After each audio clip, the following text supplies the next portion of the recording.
어서오세요. 국어의 모든 것 나란마사입니다. 강의가 업로드되는 텀이 좀 길어지고 있죠. 왜냐면 요즘 선생님이 좀 바빠요. 많이 바쁩니다. 그래서 최대한 빨리 좀 시간 좀 내보려고 하는데, 어쨌든 그 주말에 최대한 짬을 내서 여러분들을 위해서 수업을 좀 진행해 보도록 하려고 노력하고 있습니다. 자, 이번 시간에는 뭘 배울 거냐면요, 메밀꽃 필무렵을 배울 겁니다. 화면 보면 알겠지만. 그래서 고2 문학 비상 출판사의 그 2단원이거든요. 문학의 수용과 생산, 대단원 2가 문학의 수용과 생산이고요. 그 다음에 그 속에 소단원 4, 문학의 인접 분야와 매체라는 단원의 속에 있는 메밀꽃 필무렵이라는 작품을 가지고 공부를 해보도록 할 겁니다. 사실 이 교과서에 실려있는 작품은 아무래도 그 시나리오가 제시가 되어 있거든요. 근데 선생님은 시나리오를 수업하는 것보다는 여러분들에게는 원작을 가지고 공부를 하는 게 좀 더 의미가 있을 것만 같아서, 특히나 우리 학교 학생들은 이 메밀꽃 필무렵을 읽지 않은 학생들이 꽤나 많을 것만 같은 그런 불길한 예감이 들거든요. 무시하는 건 아닌데, 그래서 여러분들이 이번 시간을 빌어서 좀 구체적으로 좀 더 정확하게 확실히 이 메밀꽃 필무렵이라는 작품이 얼마나 매력적인 작품이고, 그 다음에 이 작품 속에 들어있는 어떤 장치들이 이게 어떤 의도를 가지고 이효석 씨가 지금 만들었는지를 갖다가 좀 파악할 수 있는 아주 중요한 계기가 됐으면 좋겠다는 생각이 듭니다. 그래서 이번 시간은 메밀꽃 필무렵을 배워보도록 할 거고요. 이 소설은 1936년에 조강에 발표된 단편 소설이라고 보면 됩니다. 네.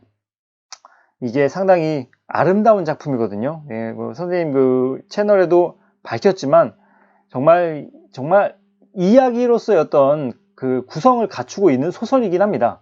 하지만 이 작품을 읽다 보면 정말 미술관에 와서 아름다운 작품 하나를 본 듯한 어떤 기분이 드는 그런, 정말 우리 단편소설, 근현대 문학의 단편소설의 꽃이라고 불릴 만한 좋은 작품이거든요. 그래서 여러분들이 이 작품을 잘 보았으면 좋겠습니다. 어쨌든 이 한 여인과 맺은 단 한 번의 사랑의 어떤 추억에서 삶의 보람을 느끼는 그 아저씨, 장돌뱅이 생활을 하는, 떠돌이 장수를 하는 아저씨의 어떤 애환을 통해서 어떤 인간의 삶의 단면을 그려낸 이효석의 소설이라고 볼 수가 있겠습니다. 이 허생원 씨의 인생을 우리는 좀 엿볼 텐데요.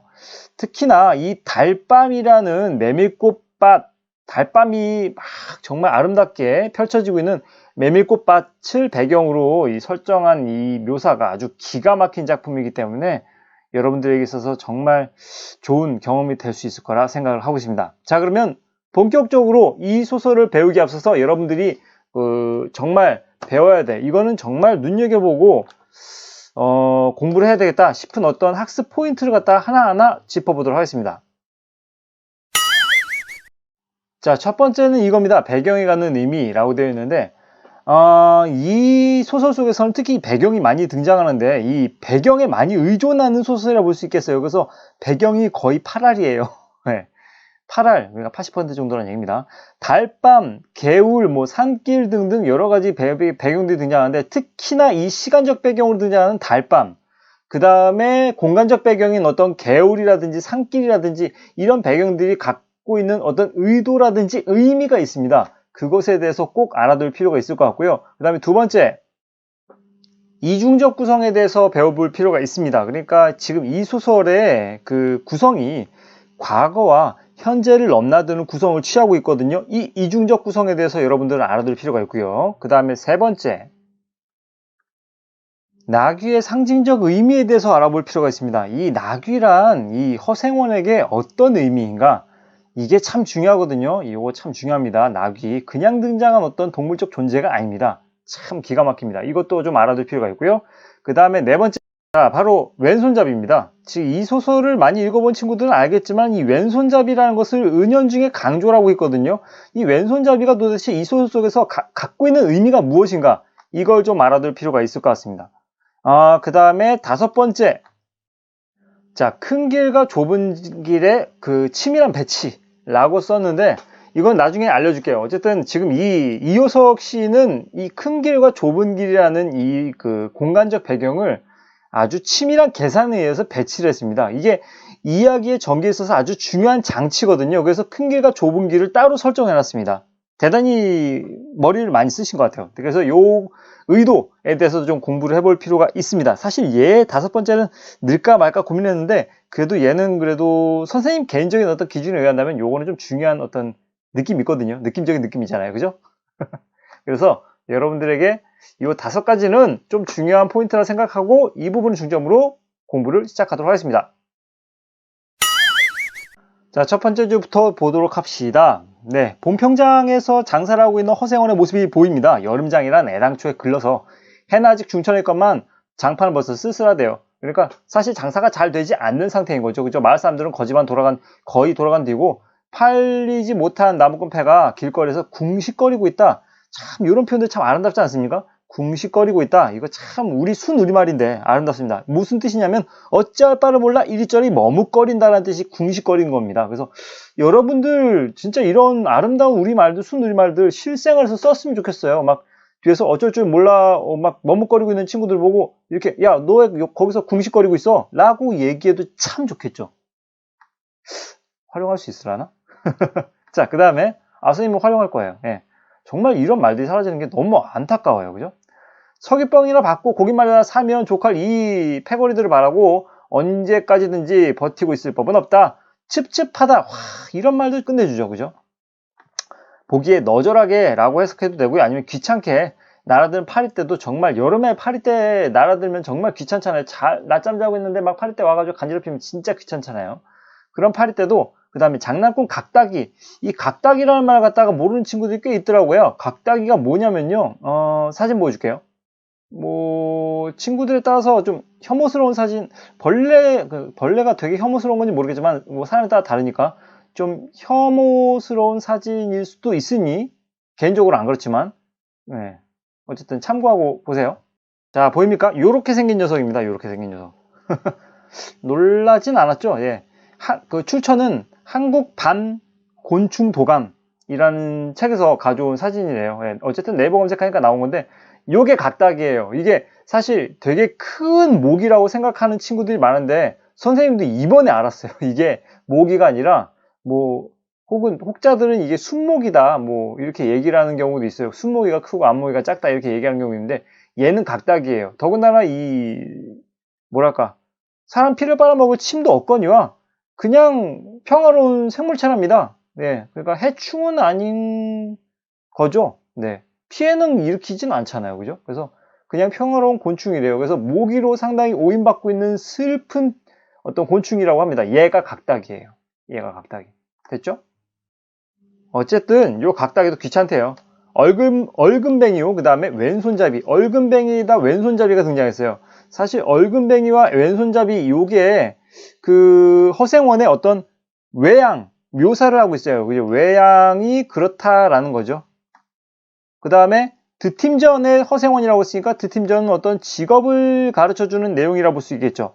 사실 옥감장수라는 얘기입니다. 드팀전이라는 게 정확히는 배, 무명, 비단 따위의 천을 팔던 가게를 드팀전이라고 하거든요. 그래서 이 허생원의 직업은 뭐다? 옥감 파는 사람이다. 근데 얼금뱅이다. 이 얼금뱅이라는 것도 참 이거 여러분들 모르는 친구도 있을 텐데 이 천연두 자국 그러니까 무슨 자국이냐면은 상당히 곰보 자국 같이 얼굴에 푹푹 패인 어떤 피부가 사실 되게 좋지 못한 귤껍데기 피부라고도 하죠. 그런 자국이 있는 그런 사람을 얼금뱅이라고 얘기를 하고요. 더군다나 이 왼손잡이라는 것도 우리는 좀 지켜볼 게 있는 게 사실 이 왼손잡이는 사실 우리들 사이에서 터부시 그러니까 금기시되어 왔던 것입니다.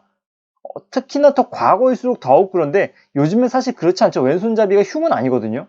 근데 예전에는 특히 왼손으로 숟가락을 쥐거나 왼손으로 연필, 펜을 갖다 지으려고 하면은 안 된다 하면서 할아버지 할머니 혹은 어머니 아버지가 오른손에 꼭 쥐게끔 연습을 시켰거든요.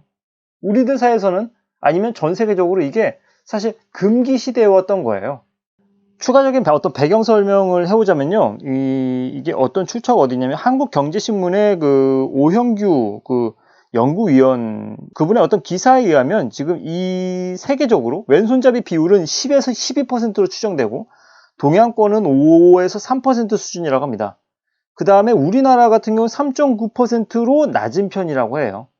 그만큼 상당히 이게 은연중에 우리들 사이에서는 이게 금기시되었던 게 왼손잡이였던 거예요. 그죠? 사실 우리 문화는 오른손잡이 위주로 가고 있으니까요. 그죠? 그래서 왼손잡이는 좀 불편한 감이 좀 있습니다.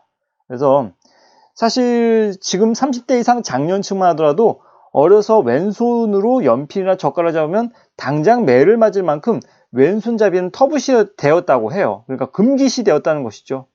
그래서 최근에 와서야 왼손잡이가 오른손잡이와 대등한 대접을 받게 되게 되었다는 것이죠. 예전에는 그게 매를 맞을 만큼 안 돼! 했던 건데 허생원은 왼손잡이라는 것이죠. 금기시대에 왔던 그런 것에 대해서 일단 이 사람은 어떤 자신의 의지는 아닐 거예요. 타고났을지도 모르겠지만 왼손잡이로서 살아왔다는 것이 되게 중요한 사실인 것이죠. 그죠? 이걸 왜 이렇게 중요하게 설명을 하냐면 이 왼손잡이인 허생원과 그 다음에 그의 아들로 등장하는 동이 사이의 어떤 연결고리라고 볼 수가 있기 때문입니다. 됐죠? 자, 그 다음에 기어코 동업의 조선다를 낚구어 보았다. 낚다라고 생각하면 돼요. 낚시처럼 낚다 아니면은 사실 우리들은 꽃이다 라고 얘기를 하잖아요. 쟤 좀 우리랑 같이 갈 수 있도록 좀 꼬셔봐 이렇게 얘기하는데 사실 꿰다라는 말이 정확한 어떤 표준어입니다. 그래서 꿰어보았다 라고 순화해서 표현하면 좋을 것 같아요. 조선다를 꿰어보았다 라고 이렇게 얘기를 합니다. 그만 거들까? 이제 그만 장사할까? 라는 얘기죠. 그죠? 잘 생각했네. 본평장에서 한 번이나 흐뭇하게 사본 일 있을까? 요것도 설명해 볼 필요가 있어요. 사다라고 지금 얘기를 하고 있는 거잖아요. 우리는 이게 바이라는 개념으로 사실 물건을 살 때 돈을 주고 어떤 물건을 산다라고 생각하는데 이 사다라는 말은 사실 우리가 흔히들 쓰는 팔다라는 개념으로 생각하면 돼요. 알겠죠? 왜냐면 이렇게 생각하면 돼요. 이 장사꾼의 입장에서는 자, 봐봐요. 자, 이렇게 볼 수 있는 겁니다. 지금 이 구매자가 있고 판매자가 있는데 구매자는 고기 한 근을 갖다가 사고 싶은 거예요. 지금 현대적인 용례로 보자면 우리 어휘 사용하는 양상을 보자면 이게 맞는 거죠. 고기 한 근을 사는 거죠.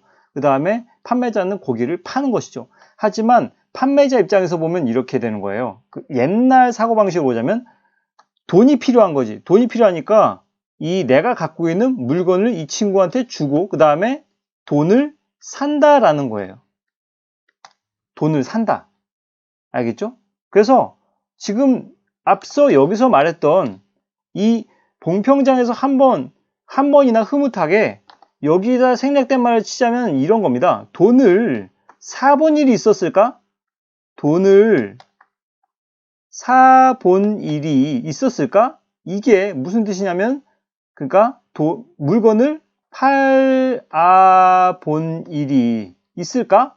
라고 생각하면 돼요. 그래서 아주 쉽게 생각한다면 반대로 생각하면 돼요. 반대로. 그래서 한 번이나 흐뭇하게 팔아본 일이 있을까? 라고 하면 됩니다. 그럼 선생님, 그 사람들에게 있어서 어떤 물건을 사는 건 뭐라고 표현합니까? 반대로 생각하면 돼요. 팔다라고 하면 돼요. 그러니까 쌀을 사오는 건 쌀을 팔다라고 표현하는 거예요. 옛날에는. 그게 어떤 일에서부터 시작된 일이냐면요. 사실 우리나라는 대표적인 농경사회였어요. 그래서 쌀이 어떤 물물 교환의 대상이 됐던 거죠. 근데 이 쌀이 부피도 크거니와, 그죠? 근데 어떤 일제시대에서 외래 문물이 들어오면서 사실 물물 교환으로서 쌀이 그리 필요가 없어지게 된 거예요. 왜냐면 되게 부피가 크거든. 그래서 다른 물건을 사기 위해서 통용된 게 돈이기 때문에 그 옛날 어르신들은 돈이 필요한 거예요. 그래서 돈을 내가 가진 물건을 주고 사는 것이죠. 그래서 이렇게 돈을 이 판매자는 사는 것이라고 생각하면 됩니다. 그래서 이 산다라는 표현이 우리들에게 있어서는 이게 바로 이 의미고요. 알겠죠? 그래서 반대의 개념이라고 생각하면 됩니다. 자, 그래서 옛 표현하고 현대의 의미, 이걸 좀 이렇게 비교해 본다면, 그러니까 옛 사람들이 쌀 팔다라고 얘기한다면 그것은 즉 쌀을 사다라는 바이의 의미라고 보면 돼요. 그 다음에 쌀 사다라고 얘기한다면 그것도 반대로 봐서 쌀 팔다, 즉 셀의 의미로 보면 됩니다. 알겠죠? 그래서 이걸 사실 풀어서 얘기하자면 이렇게 볼 수 있다는 거예요. 그러니까 지금 이 허생원이 말한 허생원이 아니라 메밀꽃 필무렵의 본문에 나왔던 조선달이 말한 흐붓하게 사본이 있었을까라는 표현에서 이 사다라는 표현은 무언가를 주고 돈을 사다라는 개념으로 보면 돼요. 때문에 팔았다는 의미란 얘기죠. 알겠죠? 그때 당시의 입장으로는 돈을 산 것입니다. 그래서 잘 생각했네. 본평장에서 한 번이나 흐뭇하게 내가 돈을 사본 일이 있을까? 라고 생각하면 조금 쉬울 거예요.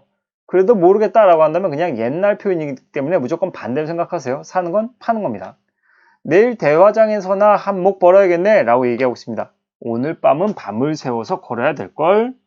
자, 그럼 여기서 이야기가 전개될 시간적 공간적 배경을 제시하고 있다고 생각하면 됩니다. 자, 여기다 한번 써볼게요. 이렇게 써봤습니다. 이야기가 전개될 시간적 배경은 밤길이겠죠. 그 다음에 공간적 배경은 본평장에서 대화장까지를 배경으로 제시하고 있다는 걸 알 수가 있습니다. 이 본평은 그러니까 지금 현재 지명입니다. 강원도 평창군에 있는 본평을 얘기하는 거고요. 그 다음에 대화는 강원도 본평면에 있는 대화를 얘기합니다.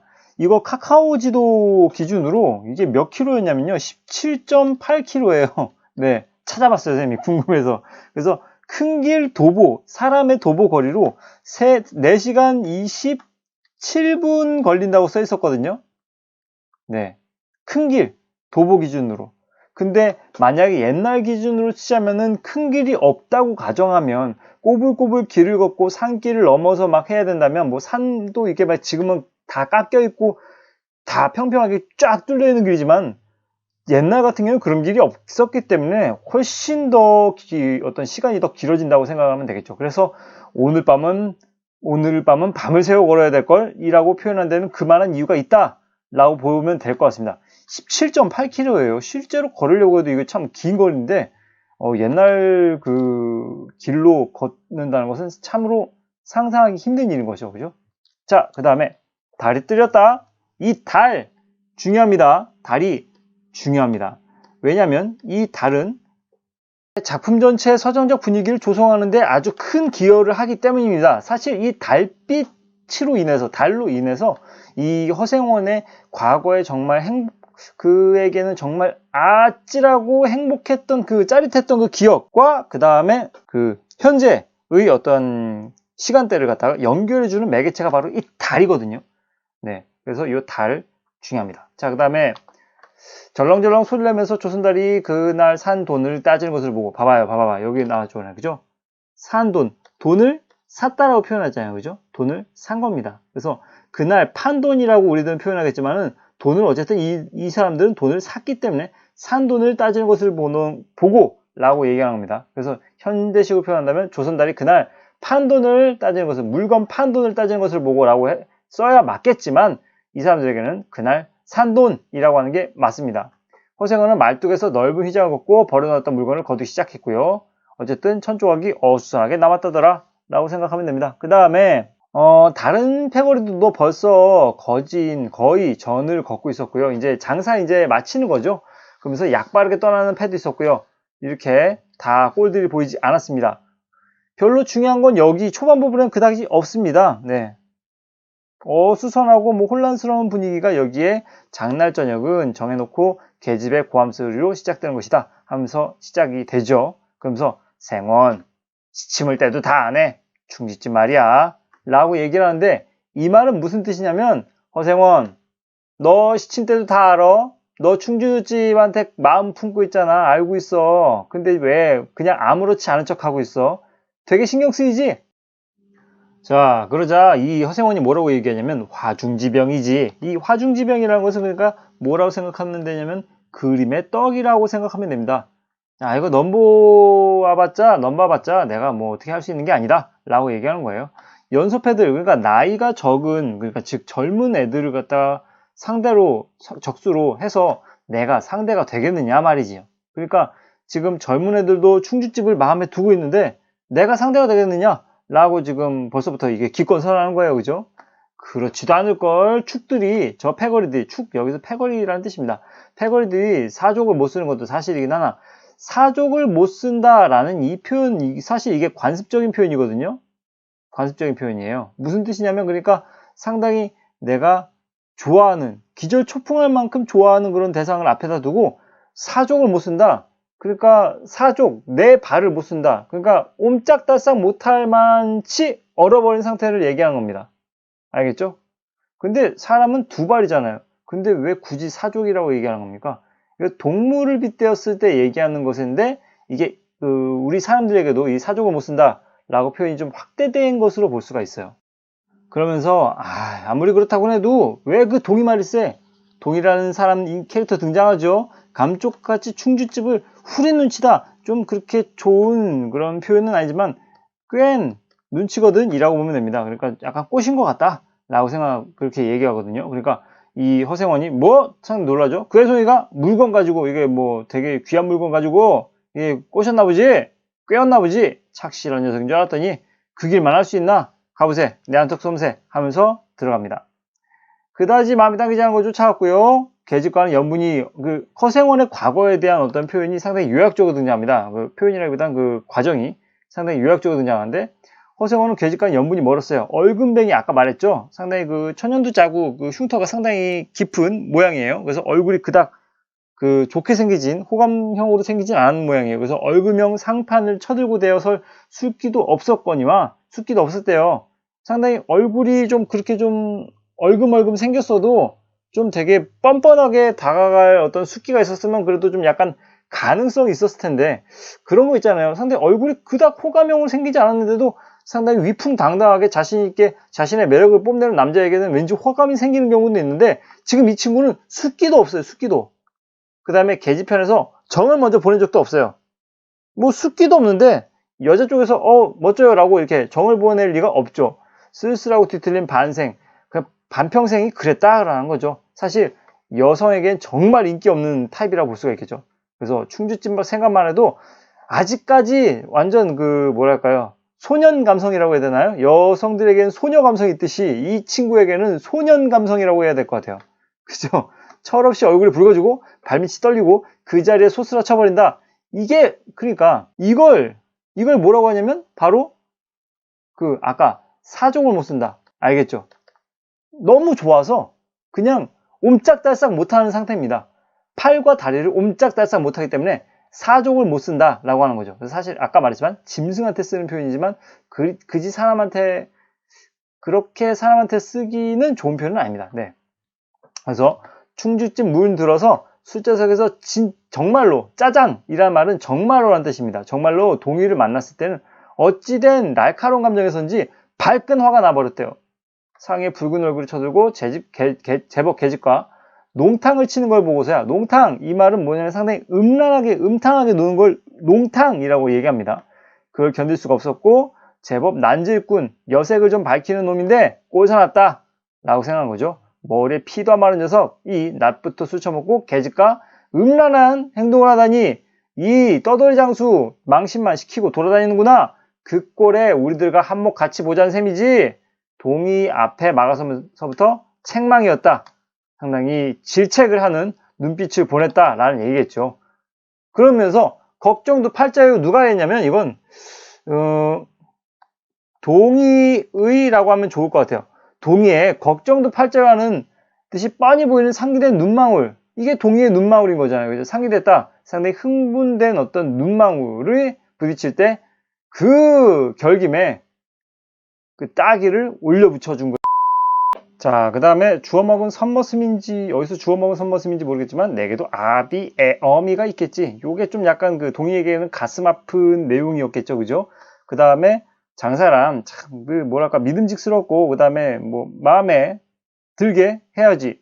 계집이다 뭐야? 이라고 했는데, 이 계집이다 뭐야? 요 표현이 사실 이 질투라고 볼 수가 있겠습니다. 동의에 대한, 그쵸? 동의에 대한 질투라고 볼 수 있겠는데, 이게 사실 질책의 이유인 겁니다. 지금 이 허생원은 동의를 질책한 이유가 동의에 대한 질투 때문에 질책을 한 거예요. 그리 합리적인 어떤 이유는 아니죠. 그죠? 나가오라, 냉끔 꼴치오 라고 얘기합니다. 한마디도 대들지 않고 하얀못이 나간 걸 보니까 참 약간 불쌍하게 여겨졌다, 측은하게 여겨졌다 라고 얘기하는 거죠. 아직도 서름서름 이런 표현도 참 진짜 어디서 이렇게 잘 이렇게 아시고 쓰셨는지. 서먹서먹한 사이인데 너무 과하지 않았나 하고 마음이 섬찟해졌다. 주제도 넘지. 자, 요 부분은 그러니까 사실 누구의 대사냐면 충주집의 대사예요. 주제도 넘지. 같은 술손이면서도 아무리 젊다고 자식 나이 되는 것을 붙들고 치고 닦아 몰아칠 것은 뭐야 원. 여기까지가 충주집의 대사입니다.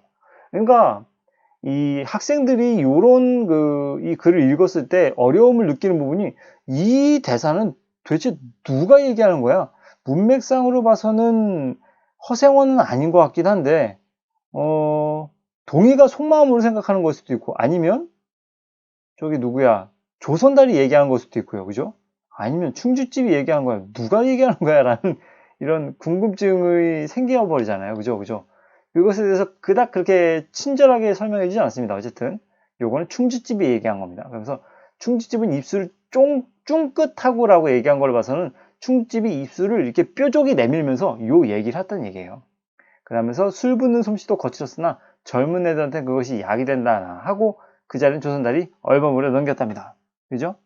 자, 그 다음에 너 녀석한테 반했지? 요거는 조선달이 얘기한 겁니다. 그죠? 애숭이 빨면, 애숭이를 뭐 유혹하면 죄된다. 라고 조선달이 얘기한 거예요. 이건 또 조선달의 얘기. 그죠? 한참 법석을 친 후다. 그 다음에, 담도 생겼다. 그러니까 상당히 용기 있는 마음, 그런 것도 담력이라고 생각하면 되겠죠? 그것도 생긴 데다가 웬일인지 흠뻑 취해보고 싶은 생각도 있어서 허생원은 주는 술잔이면 거의 다 들이켰답니다. 그 다음에 거나해짐에 따라 계집 생각보다도 동의의 뒷일이 한결 궁금해졌다. 자, 이것은 어떤 감정이라 볼 수 있겠냐면은 동의에게 미안함의 어떤 감정을 느끼는 것이라고 볼 수가 있는 겁니다. 아, 내가 괜히 때렸나? 그게 친한 사이도 아닌데 내가 괜히 때렸나? 하는 어떤 후회겠죠, 그죠?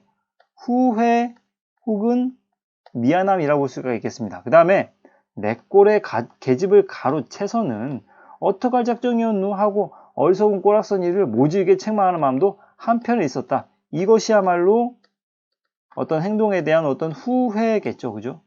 앞서 어떤 동의를 때렸던 것에 대한 후회 혹은 자책감이라고 볼 수가 있겠습니다. 때문에 동의가 헐레벌떡 뛰어오면서 황급하게 불었을 땐 마시던 잔을 그 자리에 던지고 정신없이 허덕이며 충주집을 뛰어나간 것이었다.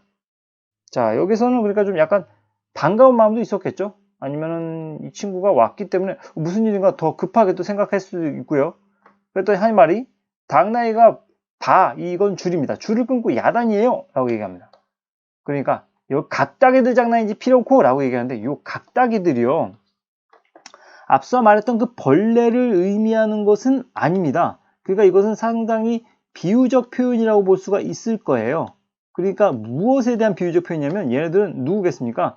각다이같이 귀찮게 구는 애들은 그러니까 동네 아이들을 얘기하는 겁니다. 동네 아이들이 상당히 이 장사꾼들을 귀찮게 구는 경향이 좀 있거든요. 특히나 거친 동네 아이들. 그러니까 얘가 바로 원관념이라고 볼 수가 있겠습니다. 알겠죠? 얘는 그러니까 보조관념이라고 볼 수 있겠죠. 각다기들은 비유적인 어떤 보조관념이고요. 짐승도 짐승이려니와 동의의 마음씨가 가슴을 울렸다. 여기서 사실 가슴을 울렸다는 것은 약간 감동이라 볼 수가 있을 것 같아요. 감동? 짐승에 대한 이거는 걱정인 거고요. 걱정도 걱정이지만 동의가 내가 귀 싸다구라고 해야 되나요? 싸다구를 후려쳤는데 그런데도 이 동의가 나를 생각하고 나한테 이 위기 상황을 알려주기 위해서 뛰어왔다? 이것은 가슴을 울렸다라는 거죠. 그래서 뒤를 따라 장판을 다름질 막 급하게 뛰어가니 개슴츠레한 눈이 뜨거워질 것 같다. 그래서 이게 감동 코드가 아니냐 그거예요. 선생님이 추측하기엔 여기에 대해서 자습서에서는 딱히 언급된 바는 없지만 눈이 뜨거워지는 것은 흔히들 우리는 이런 표현을 많이 쓰잖아요. 눈시울이 붉어졌다. 그죠? 이때는 그러니까 눈물이 난다라는 의미인 건데 이 눈물은 슬플 때도 나는 거고 아니면 감동이 생겼을 때도 나는 건데 약간 이쪽이 아닐까? 이 친구가 내가 때렸는데도 불구하고 나를 위해서 이렇게 한달음에 와준 모습 정말 약간의 감동 찡한 그런 그 감동을 느껴서 눈이 뜨거워진다 라고 생각하는 것이 아닐까라는 조심스러운 추측을 하고 있습니다. 물론 뭐 확신까지라기보다는 개인적인 의견입니다. 그래서 여러분 항상 강조하지만 다른 학교에서 여러분들의 각각의 어떤 국어 선생님들께서 이것에 대해서 다르게 의견을 내주신다면 그게 정답입니다.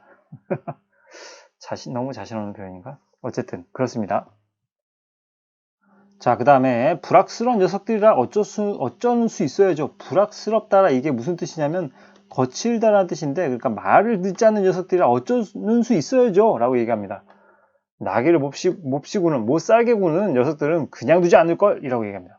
반평생을 같이 지내온 짐승이었다. 같은 주막에서 잠자고 같은 달빛에 젖으면서 장에서 장으로 걸어가는 동안은 20년의 세월이 사람과 짐승을 함께 늙게 하였다. 까지. 자, 여기까지. 여기서 이 뭐라고 쓰면 되냐면, 자, 이렇게 나귀와의 인연을 요약적으로 제시하였다. 뭐 어쨌든 요약적으로 제시된 내용을 그 사자성어로 한마디로 말하자면 동고동락 같이 지냈다 라고 얘기하고 있잖아요. 그죠? 동반자적인 관계라고 볼 수 있을 것 같아요. 그래서 지금 여기 이 외형 묘사를 한번 보세요. 이것도 상당히 우리가 눈여겨볼 만한데, 봐봐요. 이 외형적 묘사가 유사함에서 여기서 우리는 배울 만한 점이 있습니다. 뭐냐면 이 까스러진이란 말의 뜻은 거칠게 일어난 이라고 보면 되거든요. 거칠게 일어난 목 뒤에 털. 그 주인, 즉 허생원의 외형적인 부분과 특징과 이 나귀의 외형적인 특징이 유사한 점은 똑같은 도형으로 한번 표시를 해보자고요. 일단은 까스러진 목 뒤의 털이 주인의 머리털과도 같이 바스러졌다고 얘기하고 있어요. 그죠? 그 다음에 개진개진 젖은 눈은 주인의 눈과 또 같다고 했어요. 눈곱이 흐르는 점이. 개진개진이라는 표현이 또 무슨 뜻이냐면요, 이런 뜻이라고 보면 돼요. 자, 이렇게 눈에 물기가 끈끈하게 서린, 이걸 개진개진 젖은 눈. 동물들 눈이라든지 뭐 사람 눈도 마찬가지인데 보면은 눈곱이 흐르고 되게 끈적끈적해 보이는 어떤 액체가 껴있는 듯한 그런 눈 있잖아요. 그게 개진개진 젖은 눈이에요. 참 이런 표현들 다 순 우리말입니다. 멋지지 않습니까? 자, 여기까지의 내용 중에서 어쨌든 요 같은 도형들, 그러니까 눈 똑같고 머리털 똑같고, 그죠? 목뒤털이나 머리털이나 어쨌든 이런 공통점을 통해서 지금 그 선생님은 짐작컨대 상당히 정서적 어떤 교감까지도 이루어지고 있는 나귀, 그죠? 나귀와 그 다음에 허생원의 관계라고 볼 수가 있을 것 같아요. 정서적 교감이 이루어지는 동반자적 관계라고 볼 수가 있겠잖아요. 그래서 이거를 동반자라고 생각하면 됩니다. 동반자이기 때문에 정서적 교감이 이루어지는 것만 갖고 나귀와 허생원은 한 몸처럼 생각할 수가 있겠습니다. 됐죠? 어쨌든 달아 없어진 굽을 몇 번이나 도려내고 세철을 신겼는지 모르고 굽은 벌써 더 자랑에 틀렸고 그 달아버린 철 사이로는 피가 빼짓이, 그러니까 조금씩 스며나와 흘렀다 라는 얘기죠. 냄새만 맡고도 주인을 분간할 정도라면 상당히 오랜 시간 동안 같이 했음을 우린 짐작할 수 있잖아요. 그죠? 자, 그 다음에 여기 이 부분 있잖아요. 어린아이를 달래듯이 목덜미를 어루만져 주니, 자, 이것은 뭐라고 표현하면 되냐면요, 이렇게 쓰면 될 것 같습니다. 나귀에 대한 허생원의 애정이 드러나는 부분이라고 볼 수가 있겠죠. 자, 그 다음에 쭉 한번 읽어보면 될 것 같고요. 그냥 요 굴레, 모르는 나라들은 설명을 해줄게요. 이 굴레는 그러니까 고삐에 얽어맨 줄을 굴레라고 얘기합니다. 그게 줄이 벗어지고 안장도 떨어지고 요 몹쓸 자식들 하고, 어쨌든 요것도 대사겠죠. 허생원의 대사입니다. 하고 허생원을 호령했으나 그 패들은 벌써 주랭랑을 놓은 뒤요. 몇 남지 않은 아이들이 호령에 놀라 비슬비슬, 이 표현도 참 끝내주지 않습니까? 이 비슬비슬, 그러니까 힘없이 비틀거리는 모양이라고 보면 될 것 같습니다. 자, 이러니 아이가 이렇게 얘기하죠. 우리들 장난 아니유. 암농을 보고 저 혼자 발광이지? 라고 얘기를 했습니다.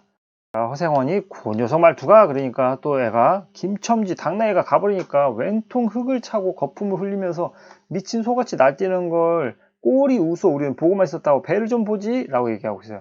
아이는 앵도라진이라는 것은 무슨 뜻이냐면 상당히 화가 났고 좀 약간 토라진 그런 투로 얘기하는 겁니다. 그래서 깔깔 웃었습니다. 그래서 허생원은 모르는 결에 낯이 뜨거워졌다.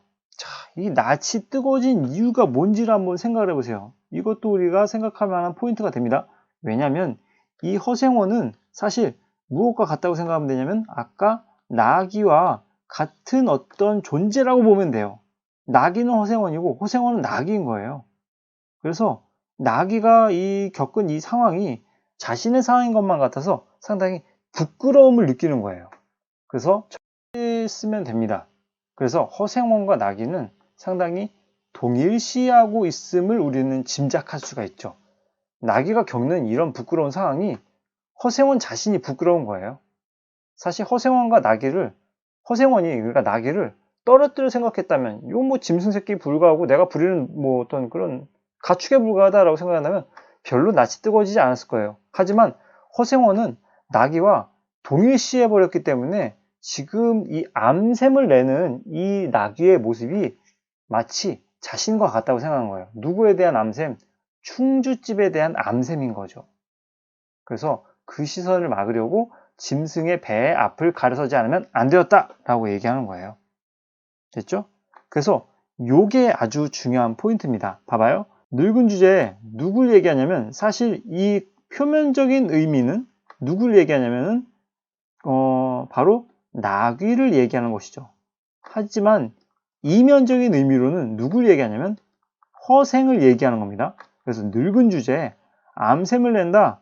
이 암샘, 여기서 암샘의 이 암컷 말을 얘기하는 거겠지만, 그죠? 그러니까 표면적인 의미는 암말을 의미합니다. 암컷 말을 의미하지만 이면적인 의미로 누굴 얘기하냐면 충주집을 의미합니다. 충주집 여자, 암샘을 내는 셈이야. 저놈의 짐승이 나오고 있습니다. 얘가 중의적인 표현이에요. 중의적 표현, 그러니까 한 가지의 표현 속에 두 가지의 의미로 해석될 수 있는 여지가 있다라고 얘기하는 거예요. 그러니까 이게 중의적 표현인 이유가 나귀냐 혹은 허생원이냐 헷갈릴 수 있기 때문에 이게 중의적 표현이라고 볼 수 있겠습니다. 물론 이 아이들은 허생원을 노리고 얘기한 건 아닐 거란 생각이 들어요. 오로지 이 나귀의 하는 꼴이 지금 이렇게 막 암샘을 내서 막 흥분하는 꼴이 너무 웃긴 거야. 그래서 이렇게 놀리고 있지만 사실 이 저놈의 짐승이라는 표현은 이 문학적으로 보자면 이거는 상당히 중의적 표현으로 볼 수가 있다. 나귀를 의미할 수도 있고 하지만 진짜 의미는 허생원을 가리키는 것이기 때문에 중의적 표현이라고 볼 수가 있겠다라고 해석하면 될 것 같습니다. 알겠죠? 요걸 또 계산하고 이효석 씨가 이렇게 이 글을 이렇게 쓴 거예요. 그러면서 아이의 웃음소리에 허생원은 주춤거리면서 기어코 견딜 수가 없어 채찍 들더니 아이를 쫓았고요. 쫓으려거든 쫓아보시지 왼손잡이가 사람을 때려. 왼손잡이 또 나왔습니다. 그죠? 상당히 이렇게 사람을 때려라고 하면서 왼손잡이가 사람 때리네 라고 이렇게 비웃음을 사는 거잖아요. 왼손잡이라는 것은 비웃음의 대상이 돼버린 시대인 거예요. 지금은 아니지. 지금 왼손잡이가 흉은 아니잖아요. 근데 지금이 아닌 예전에는 금기의 대상이고 비웃음의 대상, 독특한 어떤 시선의 대상이 되었죠. 하지만 어느 순간부터 이거 깨지기 시작했잖아요. 사실 대표적으로 패닉이라는 그룹이 있어요. 패닉. 이적 씨가 그때 1집에 나왔던 노래에 수록된 곡 중에 물론 노래 제목이 타이틀이 달팽이였는데 이건 뭐 여담이지만 여기서 그 왼손잡이 라는 노래 있어요. 네. 이 노래는 마치 이 금기를 깨고 보란 듯이 난 왼손잡이다. 이게 뭐 어때? 라는 내용이거든요. 네. 요때부터 좀 약간 깨지기 시작한 것 같아요. 근데 옛날엔 이렇게 왼손잡이가 사람 때리네 라고 하면서 이 비웃음, 금기의 대상이라는 걸 좀 알아두면 좋을 것 같아요. 알겠죠? 그래서 이 왼손잡이는 어쨌든 나중에 가게 되면 동의와의 어떤 관계를 암시하는 복선을 주게 되는 도구로 왼손잡이를 삼게 되죠. 됐죠? 자, 추가적으로 왼손잡이가 사람을 때려는 말이 되지만은 오른손잡이가 사람을 때려가 말이 안 되는 이유를 생각해봐요. 얘는 이상하단 말이야. 왜냐면 오른손잡이가 이게 대부분이기 때문이죠. 대부분이 오른손잡이인데 오른손잡이가 사람을 때리라고 해봤자 그게 뭐 어때서 오른손을 때리는 게 뭐 어때서 당연한 일인데 라고 생각하겠지만 왼손잡이가 사람을 때리라고 한다면 야 왼손잡이가 있는 거야? 세상에? 어떻게 왼손잡이고 왼손으로 뭐 숟가락질을 해? 왼손으로 글씨를 쓴단 말이야? 되게 신기하게 볼 거란 말이죠. 그리고 비난의 대상이 될 거란 말이죠. 그래서 이 아이들조차도 허생원을 왼손잡이라고 놀리는 그때 당시의 시대적 상황을 우리는 짐작해 볼 수가 있다는 것입니다. 됐죠? 그 다음에 줄다름에 달하는 각닭이 역시 아까 동네 애들이라고 얘기했죠. 당하는 재주가 없다. 왼손잡이는 아이 하나도 후릴 수가 없다 라고 얘기를 하고 있습니다. 그러면서 그만 채찍을 던졌다. 술기도 돌아 몸이 유난스럽게 화끈거렸다. 네. 일단 여기까지 강의하고요. 그 다음에 다음 시간에 이어서 또 두 번째 시간에 마치도록 하겠습니다. 강의 듣느라 수고 많았고요. 다음 시간에는 더 유익한 강의로 돌아오도록 하겠습니다. 도움이 되었다면 구독과 좋아요 부탁드립니다. 감사합니다.